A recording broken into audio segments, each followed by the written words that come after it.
ज्ञानदेव तुकाराम विनायकं गुरुं नौमि साखरे नाम विश्रुतं येषां चरणसान्निध्यात् जीवा मुक्ता भवन्ति साखरे वंशविख्यातं ज्ञानदानपरायणं विनायकं गुरुं वन्दे भवबन्धविमुक्तये ज्ञानप्रतापविलसत्वचनामृतञ्च अद्वैतभावपटुताहितबुद्ध्यश्च ज्ञानेश्वरस्तु भगवान् अवतीर्णयो श्रीरङ्गनाथ गुरुराज नमोऽस्तु तुभ्यम्।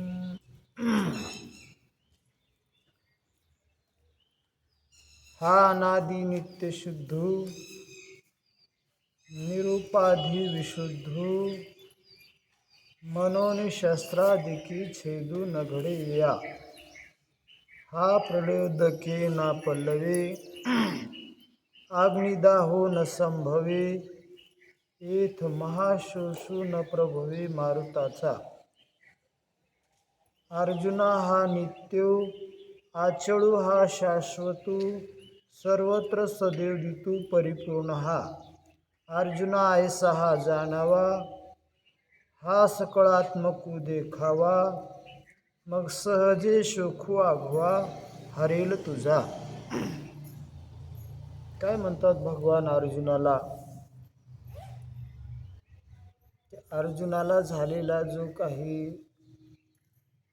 युद्धाच्या ठिकाणी झालेला एक प्रकारचा शोक, त्याला एक शोक निर्माण झाला होता, कारण मोहामुळं तो शोकाकुल झालेला होता आणि तो शोकाकुल झाल्यामुळं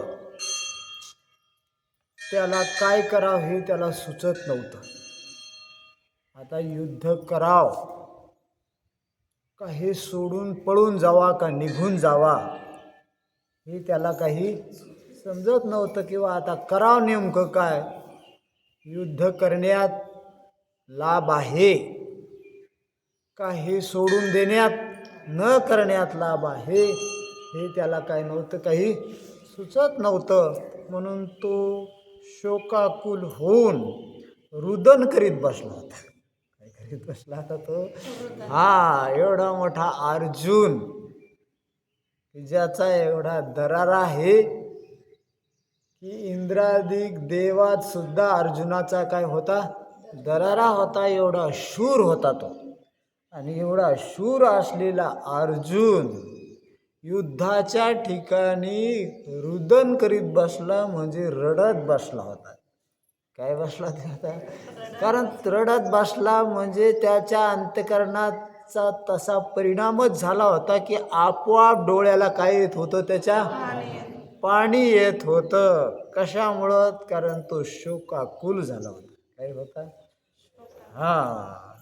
मग आता असा युद्धाच्या ठिकाणी शोकाकुल झालेला अर्जुन, आणि अशा शोकाकुल होऊन तो देवाला शरण गेला आणि देवाला सांगितलं की देवा, आता मला ह्या युद्धाच्या ठिकाणी काय करावं हे आता सुचत नाही, कारण मी शोकाकुल झालेलो आहे।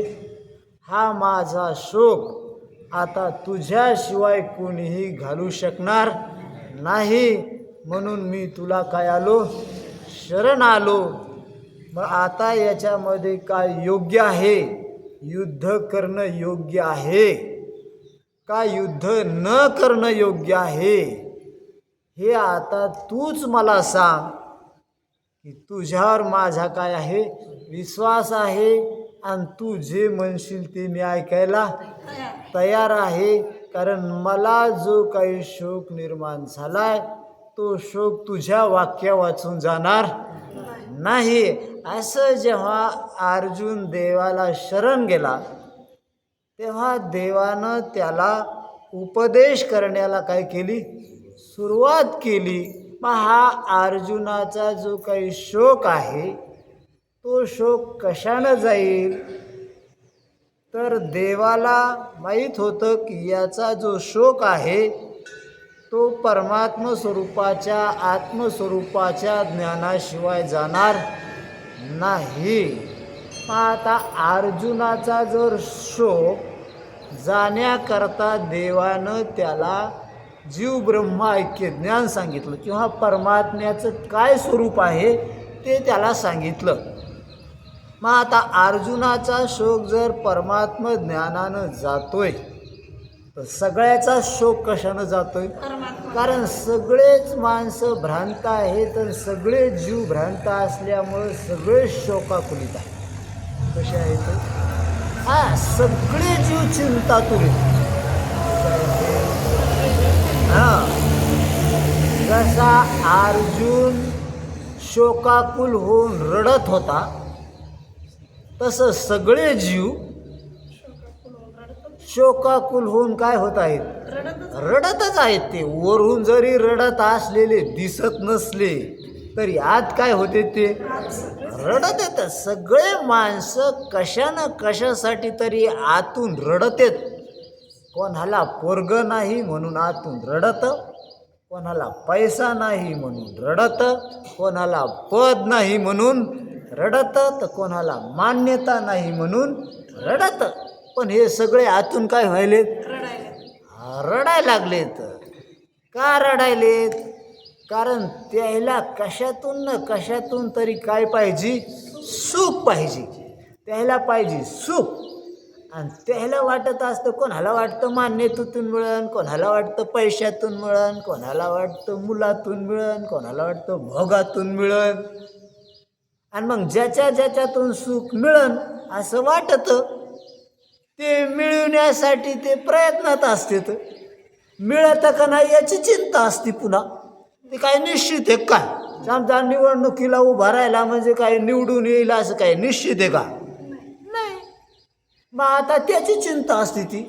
मग ते याच्या पुढं रडत येत, करा बरं मतदान, तुम्ही करा बरं मतदान. रडत येते कोणा पुढं बी जाऊन, हात जोडत येत का नाही ते? हां, मग आता झालं. म्हणजे सगळे माणसं कसे आहेत? चिंतातुरच आहेत का नाही? म्हणजे शोकाकुलितच आहेत का नाही? हां, आणि त्याच्यासाठी ते मिळवण्यासाठी काय करावं? कारण आता एखाद्या वेळेस पद मिळालं म्हणजे सुख होतं का? नाही. मग पुन्हा काहीतरी दुसरं करावं. म्हणजे सुखासाठी काय करावं हे त्याला सुधरणं काय होईना. आता नाही लाजन हे करायले म्हणून ते करायले म्हणून. नाही तर संसारात कोणाला सुख झाले असा अनुभवच नाही. काय नाही. हा, सुखाची आशा जन्म गेला. काय गेला? हा, सुखाच्या आशेत सगळ्याचा जन्म गेला का सुखात गेलाय? सुखाच्या आशेत गेला. म्हणून हे माणसं आशेवर जगायले सुखाच्या का सुखात जगायले? त्याला म्हणलं कसं काय चाललं? ते म्हणलं सुखात चाललं. मग आता हे सुखात चाललं तर याचे दात कसे पडले? रोग तर झाले, म्हातारपण तर आलं, मनात अनेक वासना येत. त्याला म्हणा कोण्या बाजून सुख झालं सांग बरं तुला? म्हणते तर आम्ही सुखात जगायलो का सुखात येते? मग सुखच नाही, दुःख आहे. जगायले कसे? ते सुखाच्या आशेवर जगायले. कशाच्या आशेवर जगायले? हा, आशा आहे त्याला. आतापर्यंत खूप प्रयत्न केले पण काय झालं नाही? सुख झालं नाही. बरं, आता ते कुठं भेटन हे माहीत नाही. मग आता सगळे जसे करायले तसं ते बी करायले. मग ते बी होते बेजार. कोणाला म्हातारं वाटत नाही, मराव वाटत नाही, पण मरावं लागतं. मग आता ते रडत येत, म्हातारपणी रडत येत, मरतानी रडत येत, तारुण्यात इच्छेप्रमाण होत नाही म्हणून म्हणजे शोकाकुलितच आहेत का नाही सगळे? हा, म्हणून ब्रह्मदेवाला सुद्धा चिंता आहे. कोणाला? हे बाकीच्या याला जाऊ द्या याला, पण ब्रह्मदेवाला सुद्धा काय आहे? चिंता आहे. कायची? त्याला बी मरण आहे. काय आहे? आणि तिथले बी भोग असले म्हणजे काय त्याला सुख आहे का? नाही. कारण ते बी भोग काय होते तर मरत येतं. आणि तुम्हाला सांगतो ना, जे सुख मरत ना ते सुख भोगता येत नसतं, त्याला सांभाळावं लागतं. कोणचं एक करता येईल? एक तर सुख भोगायचं असलं तर मग ते निवांत राहावं लागेल. मग त्याला सांभाळीन कोण? बरं नाही सांभाळावं तर मरत आहे म्हणल्यावर सांभाळणं आहे, आणि सांभाळायचं म्हणल्यावर भोगता येतं का? म्हणून ब्रह्मदेवाला बी स्वर्गाचं सुख काय होत नाही, भोगता येत नाही. म्हणजे एकूण कोणाला सुखाचा काय होत नाही. हा, आणि पुन्हा ते सांभाळताना बी मरत का वाचत राहतं का जातं, असं प्रश्न आहे ना तो. समजा एखाद्याला मुलगा झाला, कशा करता मुलगा झाला, त्याला सुखा करताच प्रयत्न केले त्यानं, मग मुलगा झाला. मग आता मुलगा झाल्यावर सुखच भोगायचं का नाही मुलाचं काय? मग आता निवांत सुखच भोगाव ना. मग आता निवांत सुख भोगाव तर त्याला रोग होते, तर नाही लागतं दवाखान्यात सांभाळावं लागतं, इकून सांभाळावं लागतं, तिकून सांभाळावं लागतं, तिकडं सांभाळावं लागतं ना. नुसता सांभाळावं लागतं नाही, मोठा बी करावा लागतो, मोठा करावा लागतो नाही, त्याला शिकवावं बी लागतं. मग आता हे सुख भोगता यायलं का सुख सांभाळण्यात बेजार व्हावं लागेलं? म्हणजे जे सुखासाठी केलं जे त्याच्यात जास्त बेजार व्हावं लागलं. म्हणून तर महाराज म्हणले, जो जो कीजे उपाय तो तो अपायाची होऊ लागे. अरे जो जो सुखासाठी उपाय करायला जावा तो उपायाच्या ऐवजी काय व्हायला, अपायच व्हायला. म्हणून यायला काय करा हे सुधरत न काय होईना. हा, म्हणून सगळे कसे येतं, हा, शोकाकुल येते. मग आता हे सगळ्याचा शोक आहे ना, मग सगळ्याला तर दुःख नकोय ना आता. मग आता अर्जुनाचा शोक कशानं गेला, परमात्म ज्ञानानं गेला. तसा सगळ्याचा शोक कशानं जाईल, परमात्मा ज्ञानानं जाईल. हा, म्हणून अर्जुनाला सांगितलं. आता देवाला माहीत होतं याला कशाचा शोक झाला आणि काय शोक झाला. मग त्याला काय शोक होता की बा हे सगळे आपतिष्ट आहेत, यायला युद्धामध्ये आपण काय करणार, मारणार, आणि हे मेल्यावर यायला मारण्याचं पाप आपल्याला लागणार, आणि ते पाप आपल्याला अनेक जन्म काय करावं लागणार, भोगावं लागणार. अशी त्याच्या अंतःकरणात भीती होती. म्हणून त्याला शोक निर्माण झाला. म्हणून तो दुःख करीत बसला, रुदन करीत बसला. पाहता हा शोक कशानं निर्माण झाला आहे, इकडून झालाय ना असा. म्हणजे ह्या कौरवाला, ह्या जगाला, देहाला काय म्हणायलाय, सत्य म्हणायला लागलाय. पण कालच अर्जुनाला सांगितलं देवानं, हे जसे स्वप्ना माझी देखी जनते स्वप्नी साच आपजे. म्हणजे तुला जे काही अनुभव आले रे, हे सगळे शरीर, हे शरीर जसं स्वप्नातले शरीर स्वप्नातच खरे वाटते, जाग झाल्यावर आपण म्हणतो तो भास होता. काय होता तो? तसं हे जागृती आहे ना, ही आत्मस्वरूपावर जोपर्यंत जागा होत नाही तवरकच ही काय वाटते, खरी वाटती. वास्तविक ही काय नाही, खरी नाही. तू तुझ्या परमात्म स्वरूपावर जागा नाही किंवा परमात्म स्वरूपावर जागा नाही, म्हणून ही जागृती काय वाटायली, खरी वाटायली. पण ही वास्तविक नाही, खरी नाही. खरी नाही म्हणजे भासलेली आहे. काय झालेली ही, हां, मग ही भासलेली. आणि ही भासलेली असल्यामुळं तू याला, कारण ही जन्मलीच नाही तर मारण्याचा काय नाही, प्रश्न नाही. फक्त आज ही प्रतीतीला यायली, उद्या प्रतीतीचा अभाव होईल, एवढंच. स्वप्नातले पदार्थ स्वप्नात काय होते, प्रतीतीला येत होते. जाग झाल्यावर काय झालं, त्याचा अभाव झाला का मेले, अभाव झाला. हां, तसं हे जसं आपण करतो ना, नागोबाचे चित्र काढतो पंचमीला, मग ते चित्र काढले, मग ते नागोबा आहेत का चित्र येतं, चित्र आहेत ते. आणि नंतर पोत्रा घेतो आपण त्याच्यावर दुसऱ्या दिवशी. हा, मग ते चित्र पुसून काढले का ते मेले नागोबा. ते चित्र होते ते काय केले, पुसून काढले. मग पुसून काढले म्हणजे काय, मारले का. आता अर्जुनाला सांगितलं हे काय आहे, हे चित्र आहे, ते हे कौरव पांडव हे ते काय आहे, सगळे चित्र आहेत. आणि तो शरीर बी काय आहे, कारण एकाचं शरीर जर गणितात बसलं चित्राच्या तर सगळ्याचे शरीर, मग अवताराचे बी मग आता काय करा त्याला गणित येते.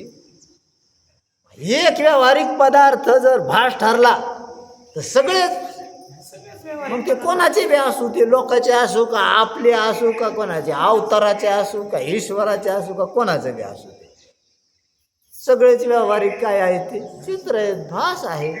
आणि मग हे जर चित्र आहे तर याला काय करायचं, तुला पुसून काढायचंय. काय करायचंय?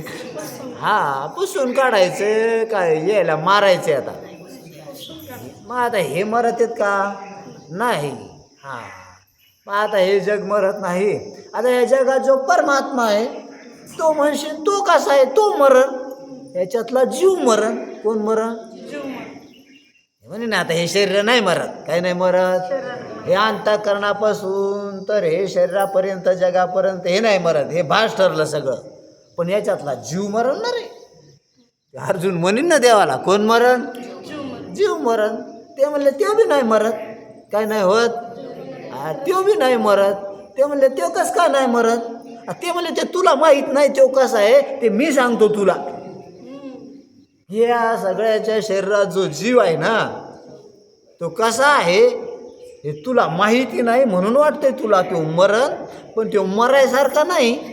कसा नाही? हा, म्हणले कसं काय मरायसारखा नाही? ते म्हणले मी सांगतो तुला कसा आहे तर. मग ते सांगायले आता, हा अनादि नित्य शुद्धू. कसा आहे तो? हा अनादि नित्य शुद्धू निरुपाधी विशुद्धू म्हणून शस्त्राधिकी छेदू न घडे. म्हणजे शरीराचा नाश काऊन होत नाही, हे भास आहे म्हणून. कशामुळं? हा, आणि याच्यातल्या जीवाचा नाश का होत नाही तर तो अनादि आहे, नित्य आहे म्हणून. कसा आहे म्हणून? हा, म्हणून हा अनादि नित्य शुद्धू निरुपाधी म्हणून शस्त्राधिकी छेदून घडे. म्हणून याचा बी शस्त्रानं काय होत नाही, नाश होत नाही. पण अर्जुन हा नित्य अचळू हा शाश्वत. सगळेच लक्षणं सांगितली आता त्याचे. काय केले? हा, की हा नित्य आहे, नित्य आहे, अचळू आहे, शाश्वत आहे, सर्वत्र आहे, सदोदित आहे. कसा आहे? असा आहे. आणि परिपूर्ण बी आहे पुन्हा. इतक्या लक्षणाने युक्त आहे. इतके लक्षणं या दोन्ही ओव्यातच सगळे सांगून दिले त्यानं. आणि पुन्हा काय सांगायले? अर्जुना आयसा हा जाणावा. असा जाण बरं काय हो आता. हां, बर. आयसा हा जाणावा, हा सकळात्मक देखावा. अशा लक्षणानं युक्त जो सांगितला ना हो, सगळ्याचा आत्मा म्हणून पाहाय. काय म्हणून पाहाय? हा, मग सहजे शोकू हरेल तुझा. मग अर्जुना तुझा जो शोक आहे ना सहजच हरून जाईल. हा, कसा हरून जाईल आता? हा, सहजच. म्हणजे एवढा मोठा झालेला आहे शोक अर्जुनाचा. कसा हरण म्हणायला देव? सहज. मग आता अर्जुना इतका काही शोक नाही आपल्याला. मग आपला तर कसं हरल आता? सहजच हरल. हा, मग आता ते काय म्हणले, असा जो आहे ना तो सकळात्मक देखावा. म्हणजे तुला जो पाहायचा आहे ना हा सगळ्याच्या आत्मरूपानं पाय. कशानं पाय? आणि सगळ्याच्या आत्मरूपानं पाय म्हणजे स्वतःच्या बी आत्मरूपानं पाय. कशानं पाय आता? हा, मग आता सगळ्याचा आत्मा आहेच ना तो. मग तुझा बी आत्मा तोच आहे. मग आता सगळ्याचा पाऊस तर तू हाच पाय ना. काय पाय? आणि तुझा आत्मा तुला कळाला की सगळ्याचा आत्मा कळाला. काय कळाला? याच्या आत्मे त्याच्या आत्मे पाहायचं काम नसतं. अरे तुमच्या घरात दिव्यावरली ज्योत आहे ना, मग तुमच्या घरची दिव्यावरली ज्योत कशाची आहे? अग्नीची आहे. मग तुमच्या घरची दिव्यावरली ज्योत जर अग्नीची आहे तर सगळ्याच्या घरच्या दिव्यावरल्या ज्योत कशाच्या? का तेलाच्या, का वातीच्या, का पंक्तीच्या? मग पाहत बसावं लागत का तुम्हाला सगळ्या ज्योती? नाही. ते कळाले आमच्या घरची जर ज्योत अग्नीची आहे तर सगळ्याच्या. हां, तुमच्या गळ्यातले अलंकार जर सोन्याचे तर बाकीच्या बी. तुमच्या घरचं मीठ जर खरट लागतं तर बाकीच्या याच्या घरचं आता काय सगळं तपासायचं असतं असं थोडं आहे काय अक्कल आहे ना आपल्याला. तसं तुझ्या आत्म्याचं जसं स्वरूप आहे तसं सगळ्याच्याच आत्म्याचं तुझ्या अंतकरणाचं जसं स्वरूप आहे तसं सगळ्याच्याच अंतकरणाचं आहे. हे सगळ्याच आलं ते कसं अरे तुमचे अंतकरण जर म्हणजे सगळ्याचं मन जर आठवणीचं आहे तुमचं मन जर आठवणीचं आहे तर सगळ्याचं म्हणून सगळ्याचे मन तपासायचं कामच नाही. आपलं आपण तपासलं की सगळ्याचा हिशोब लागला. हा मग अवताराचा बी लागला. कशाचा? हा ते सगळ्याचा वैकुंठातल्या अरे इथल्या शरीराचा लागला तर वैकुंठाच्या बी इथलं मरत तर वैकुंठातलं मरत काय जाऊन पाहा लागत तिथं.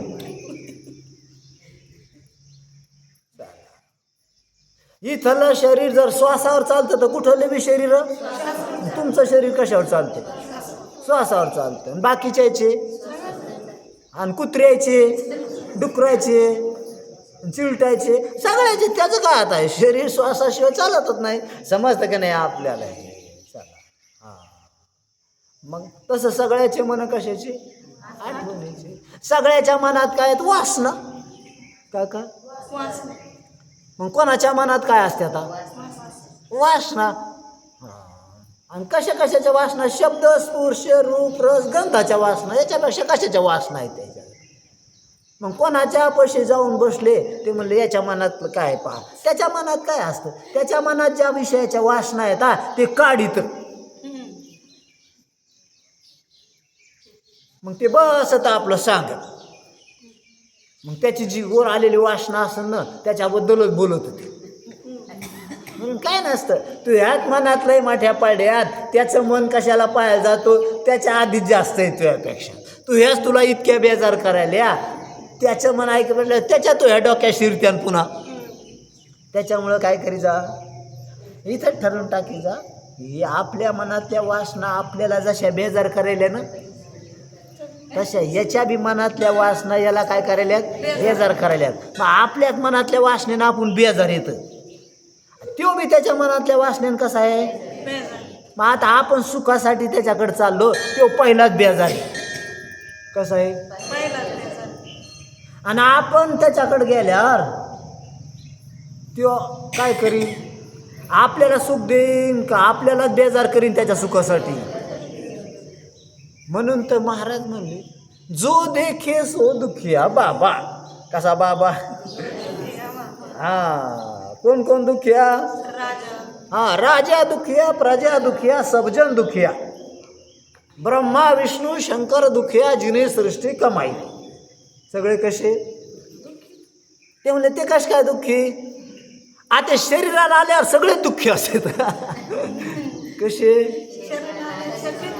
आता महादेव शरीराला आले म्हणल्यावर त्याला मन आहे का नाही? आणि मन म्हणल्यावर त्याच्यात वासना आहेत का नाही? मग वासनेकून पाहिलं तर महादेव बेजारच का नाही? मग आत्मदृष्टीने पाहिल्यावर मग नाही पण मनाचं कोण पाहिल्यावर मग हा बेजारच आहे. म्हणून म्हणले महाराज किशो दे किशो. हा ते विष्णू बी अवतीर्ण झाला कृष्णाच्या रूपानं. बेजारच का नाही? मग बेजारच व्हावं लागलं त्याला. काहून? त्याला बी वासना होता ना की भक्ताचा प्रतिपाळ करायचा अशा वासना आहेतच का नाही त्याला? आणि दुष्टाचा संहार करायचा म्हणल्यावर त्या वासना आहेच का नाही? त्या वासना पूर्ण करणंच आहे. कशा करता आला मग तो तिथं? मग पूर्ण करणंच आहेत ना त्याला. आणि पूर्ण करायचे म्हणल्यावर बेजार व्हावंच लागतं का नाही? म्हणून तो बी दुःखी दुःखी. हा आणि ब्रह्मदेव खरं त्याला ब्रह्मदेव कशाला केलं मग लोकांना? हे सगळं सांभाळायचं आणि त्याला काय करायचंय? मग हे सांभाळायचं काय त्याला? कोणाचं कसं नियोजन करायचं कोणाचं कसं नियोजन करायचं कर्मानुसार कशी फळं द्यायचे भानगडी करायचे ते त्याच्याकडे काम आहे ते.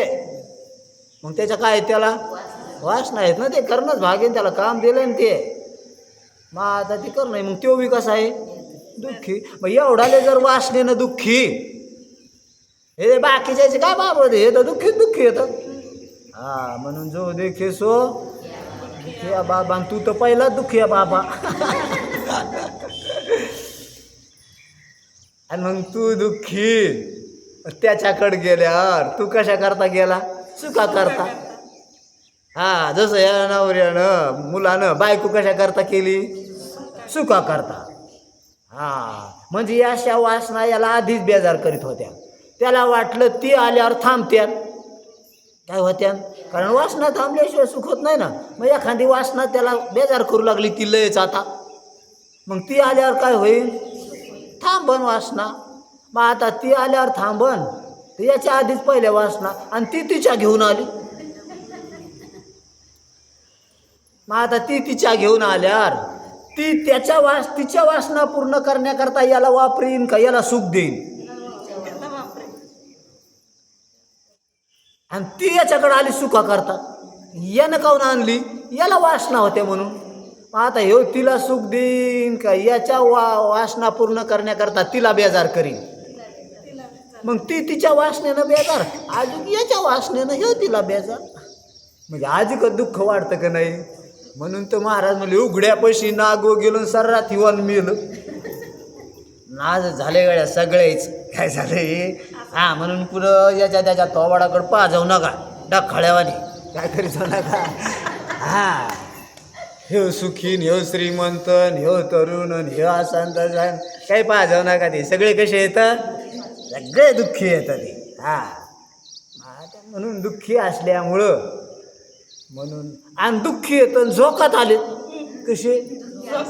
ते म्हणले महाराज हे दुःखी आहे, तपासायला पहा हिशोबानं तर दुःखी आहे, पण हे तर नाचायला लागले, तर काय व्हायला लागले, तर झोकात आले. तर हा, मग समजे जा की हे दुःखी असून जर झोकात आले ना, मूर्ख बी आहेत पुन्हा.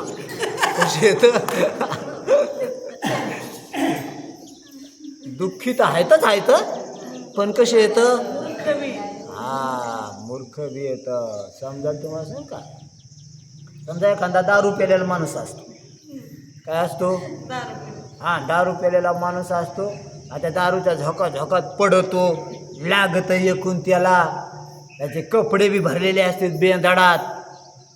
हा, म्हणजे चौकून काय असतं, उन्हात बी पाय बी पोळायला लागले, तर परेशानच का नाही? पण परेशान असून झोकात चालला. कसा चालला? मग परेशान तर परेशान, आणि परेशान आपल्यावर तर काय माणूस आता चिकडून तिकडून लागलोय, हे केलं, गप्पा तर अशा करायला मोठाल्या. मला काय समजतं तुम्ही एवढं कमीलोय, असं केलेलं हे, तसं केलेलं हे, आणि काही नसतं घरी. काय नसतं? हा, मी काय कमी आहे काय? आता समजे जा, काय नाही, तू कमी नाही, चकडून रक्ता भोंबा झालेला आहे. काय नाही, कमी कशात आहे आता तू इकडून? हा, बेजार झालेला आहे, तोंड भरलेलं आहे बेंदाडानं. हा, वखला बी एका बाजूनं. समजतं ना आम्हाला किती चांगला आहे, आणि तरी बी झोकात आला म्हणजे चळ दिलीची का नाही त्याला? आपण त्याच्या तोंडाकडेच पाहतो का नाही? हा, तसं बाबा ही सगळी दुःखी येत. कशी येत? हे दुःखी येत. आणि दुःखी असून झोकात आले म्हणजे कसे येतं? मूर्खच आहेत का नाही? आणि मूर्ख म्हणल्या दुःखी तरी एखाद्यावरील जवळून गेलं तर काय अडचण नाही, पण मूर्ख म्हणल्यावर जवळून बी गेला तर ते दारू पिणारा आपल्यालाच आवडीनं आलिंगन देईन. हा, ते म्हणून तुम्ही माझे मित्र, म्हणजे भरा आपण बी त्याच्या रक्तानं. त्याच्यामुळं जरा लांबूनच जातो आपण त्याच्यात. कसं जातो? हा, म्हणून ह्या लोकांच्या कसं गेलं पाहिजे? हा, लांबूनच गेलं पाहिजे, कारण हे दुःखीत आहेतच पण मूर्ख बी येतं. चला जाऊ द्या. म्हणून बाबा हो, हे सगळे शोकाकुलीत येतात. कशामुळं येतं? तर याला परमात्म स्वरूपाचं ज्ञान नाही. कशाचं ज्ञान नाही? हा, आणि मग ते परमात्म स्वरूपाचं ज्ञान, मग तो परमात्मा कसा आहे? हा, कारण कोण आनंदरूप असतो, कोण नित्य असतो, म्हणजे कोण सुखरूप असतो? परमात्मा सुखरूप असतो. कोण सुखरूप असतो? सगळ्याला काय पाहिजे? सुख पाहिजे सगळ्याला. मग सुख पाहिजे तर परमात्म्याशिवाय सुख नाही. मग परमात्मा कशामुळं सुख आहे? तर तो आशा लक्षणाचा आहे. म्हणून जे आशा लक्षणानं युक्त असतं ते सुख असतं. काय काय ते सुख असतं, किंवा तो परमात्मा असतो तो सुख असतो. चला, मग कशा लक्षणानं? हा अनादी नित्यशुद्धू निरुपाधी विशुद्धू. आता इथं हा शब्दाचा अर्थ जो आहे ना हा परोक्ष वस्तूला वापरला जात नसतो. काय काय हा हा तो म्हणलं की परोक्ष, तो म्हणलं की कुठंतरी, पण हा म्हणलं की प्रत्यक्ष. आता हे मंदिर कोणचं मंदिर? हे मंदिर. हा आता हे औरंगाबाद का? कोणचं औरंगाबाद? ते औरंगाबाद. हा आता गाव म्हणलं आपण, हे गाव का? नाही. उसवत गाव कोणचं? ते तिकडं असलेलं ते. हा म्हणजे आता आहे, इथं आहे, प्रत्यक्ष आहे. हा शब्द कशाला वापरला जातो? आता आहे, इथं आहे, प्रत्यक्ष आहे. जो आता आहे, इथं आहे, प्रत्यक्ष आहे, त्याला हा शब्द वापरला जातो. तसं महाराज म्हणाले हा अनादि नित्य शुद्धू निरुपाधी विशुद्धू शस्त्रादिकी छेदू न घडे. म्हणजे हा म्हणजे आत्मरूप. हा म्हणजे आता आहे, इथं आहे, प्रत्यक्ष आहे. मग आता अशा लक्षणानं जो युक्त आहे तो आता आहे की नाही? इथं आहे की नाही? प्रत्यक्ष आहे की नाही? म्हणूनच हा शब्द वापरला, नाही तर वापरला नसता. मग आता सांगणाराला आपण सांगायलो ना हा शब्दाचा असतं सांगणाराला बी प्रत्यक्ष आहे आणि ऐकणाराला बी प्रत्यक्ष आहे. कसा प्रत्यक्ष आहे तो? म्हणून त्यानं सांगितलं हा सकाळात्मकू देखावा. हा आत्मरूपानं प्रत्यक्ष आहे. कोण्या रूपानं प्रत्यक्ष आहे? हा आत्मरूपानं प्रत्यक्ष आहे, म्हणजे मी रूपानं प्रत्यक्ष. कोण्या रूपानं? आत्मा शब्द हा संस्कृत भाषा आहे आणि त्या आत्मशब्दाचाच अर्थ काय आहे? मी जाणणारा. मग मी रूपानं हा परमात्मा प्रत्यक्ष आहे. मग आता तू काय कर, याला असं जाण बाबा मी रूपाला. म्हणून अर्जुना तू अनादी आहे. आता परमात्मा अनादी आहे म्हणायचं काम नाही. कोण अनादी आहे? तू आत्मरूप म्हणजे मी रूप, म्हणजे तूच कसा आहे? अनादी आहे, नित्य आहे, निरुपाधिक आहे.